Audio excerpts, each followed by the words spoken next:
Alright guys, what is going on? Welcome back to the channel and welcome back to the vlog. I know you guys have not seen the Colorado in a while, so I wanted to give you guys a 50,000 mile update video.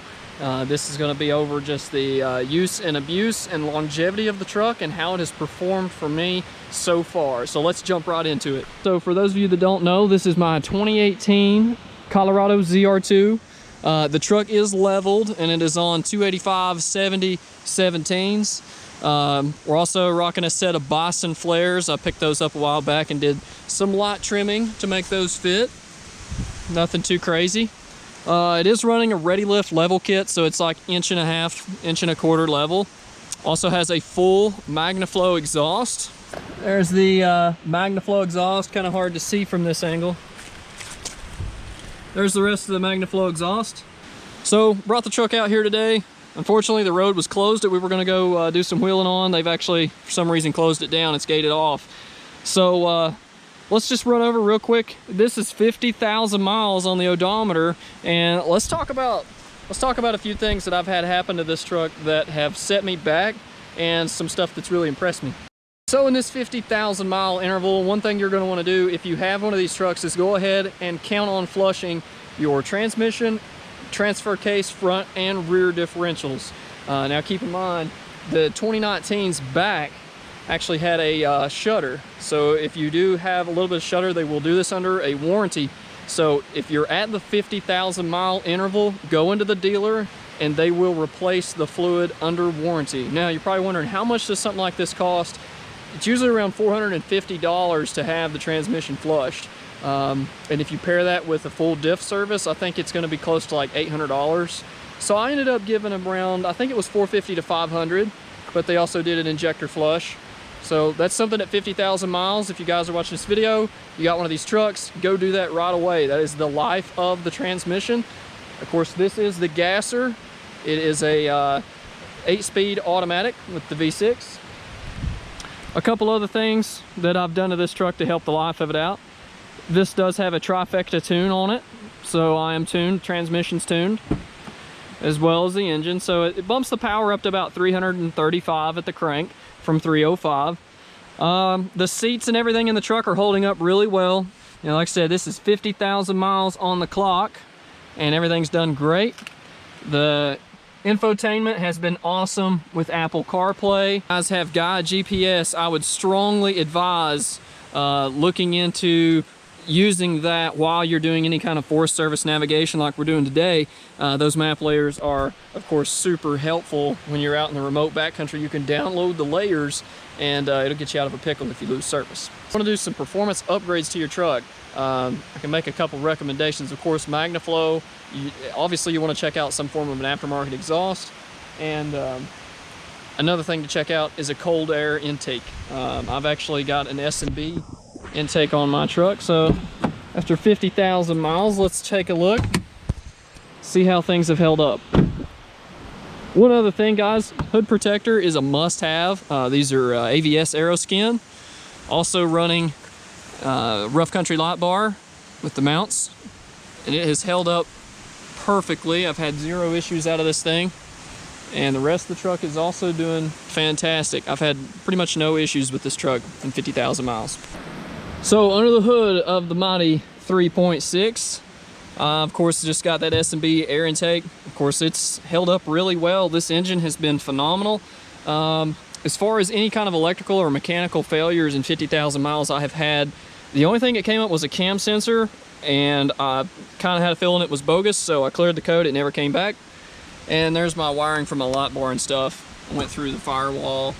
Very simple, very neat. That kit's around 250 bucks. I highly recommend it just because if you still got the stock front end on the truck, it just kind of flows really well and works awesome for, you know, remote backcountry stuff. A lot of you know that I've got these Bison flares on here, and you're probably wondering, if you've seen my early videos, you know that I actually taped these on.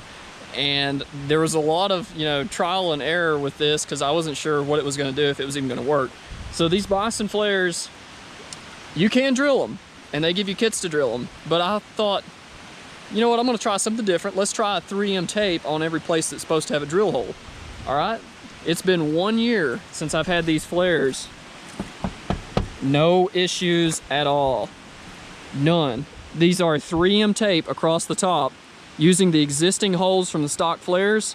Still holding up fantastic. I've had 0 issues with those. So if you guys are thinking about bias flares and you want to kind of make your truck stand out a little bit, that's the easiest way to do it. Just grab those, take out the tabs for the top, and get yourself some 3M tape. It works just fine. Now this truck, you're probably wondering, oh, well, that's probably a Street Queen.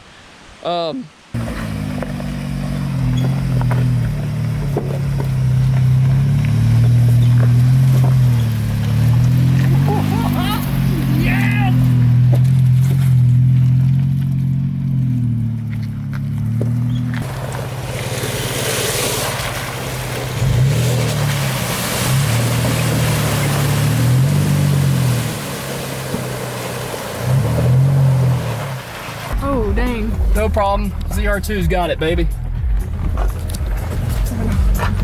Big Z's got it. I got 2 hands on it, so. Ah, this is peanuts. Good thing we don't. Ooh. Good thing you got a trailer hitch. Good thing we took the box off the back. Yep. A little trailer hitch definitely helps you out a little bit there, but she'll be fine. All right, guys, here's part of Imogene. It's a little wider than it looks on camera. It looks pretty narrow, but it's really not that bad. I mean, there's no guardrails, and you got to be, you know, aware of your surroundings. But all right, guys, following some more Jeeps up Imogene, kind of giving them a little room. It's a little dusty at the top, but whoa, the Camp Bird Mine is just right there, guys. We'll take you guys back there to it when we start on the way down, but it's just super scenic. The views are absolutely incredible. Truck's been doing great. All right, guys, we have made it to the top of Imogene Pass, and we actually took a couple really sketchy lines that I think some of the bigger stuff normally would take, because there's a rock step down here. There's a Jeep actually stuck on right now. You can see him down there. Imogene Pass. We made it. What's up? What's up, man? Whoa. Woo. This truck is actually in its 50,000 miles. Let's talk about some of the places that this thing has been in 50,000 miles. So right now we're in North Carolina. We're actually near Mount Mitchell. I was actually going to head up there and show you guys what that looks like, but fortunately the road's closed. So this truck has actually been all the way to Colorado. It's been to Telluride, it's been to Ouray. And we drove it from East Tennessee. That was a 28-hour drive to get there, and we lived out of the truck for 2 weeks. So obviously, as you guys know, if you've seen my earlier videos, I did have a bed rack and rooftop tent on there. I took it off because we're getting near the time of year where it's getting too cold to camp. So unfortunately I had to remove the rooftop tent and everything. My wife is pretty far along through the pregnancy, and very hard to get up in a tent when you're pregnant, so I took that off. I will put that back on once my daughter gets here. We will be going camping with her. But if you're wondering what that looks like when you take it off, this is all that's left, is some holes. I just have them on each corner, and that's where the bed rack went for the tent. And in 50,000 miles with that thing on there, I can say that 30,000 of them I had the rooftop tent, and I experienced 0 issues with that tent on there. Also, fuel mileage wise, I've maintained about 17.8 to 18 miles per gallon. With the tent on, it drops to about 17.2, so maybe a mile to the gallon when I have the rooftop tent on. Of course, my rooftop tent does sit flush with the top of the truck, so that's one thing to keep in mind. If you're going to overland these trucks, make sure and get one that is flush with the top of the truck. That's going to save you some MPGs. So one other thing, now this truck has been leveled with this exact setup on it for we're going on 20-some thousand miles now, a little right at 20,000 miles, and I'm running a set of 285 7017 Falcon Wild Peaks.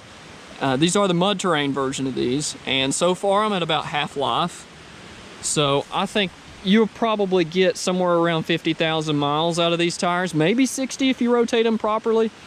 As far as the wheels, I'm running a set of Alpha Commands, and these are the least aggressive offset that you can get. I believe it's like a plus 13. offset or a plus 15 offset. So I chose to do that because I didn't want the crazy rubbing with the 0 offset wheels.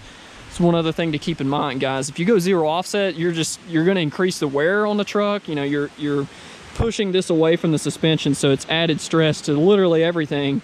And also I was able to not have to use any kind of trim kit other than doing this right here. That's it. Slight metal trimming at the bottom, and then just notch the flare. Occasionally will rub if I wheel it really, really hard on something, but not anything crazy. So that's a quick overview of some of the mods on the truck, and everything has been holding up really good. The shocks, of course, a lot of people ask, you know, well, the shocks blow at 20,000, and I've heard some horror stories of people blowing the shocks out on these things. Mine are still doing good. I've had no leaks with them. And I am running a set of 589 fab shock skids on here. When we were out in Colorado wheeling Imogene Pass, we definitely bumped a few of them.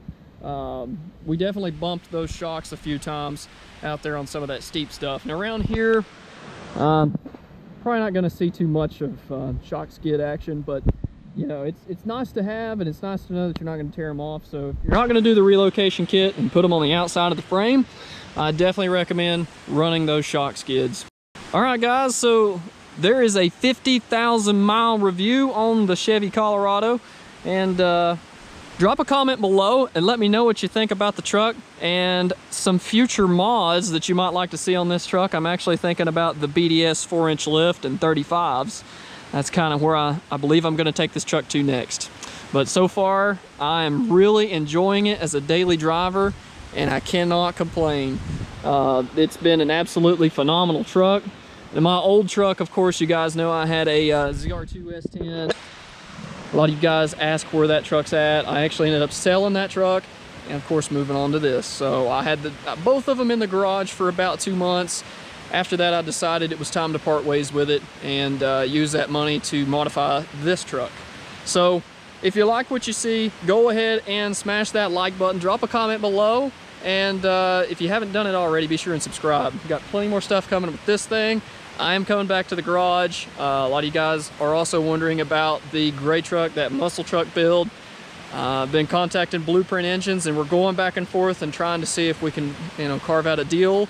I'm not gonna hint it yet, but it's not what you'd expect. It's not a small 355, I'll put it that way. So you guys that are following this and wondering about that truck, it is coming back, don't worry. The S10 also is still in the garage. It was rear-ended a while back, and I'm waiting on the tailgate to show up. So I should have that next week. I'll probably drop a video on that one real soon for you guys. Just give you an update on that little build. But all right, guys, there you go. 50,000 miles with the Colorado. It's been absolutely sensational. So I want to thank you guys for watching, and I will catch you all in the next video.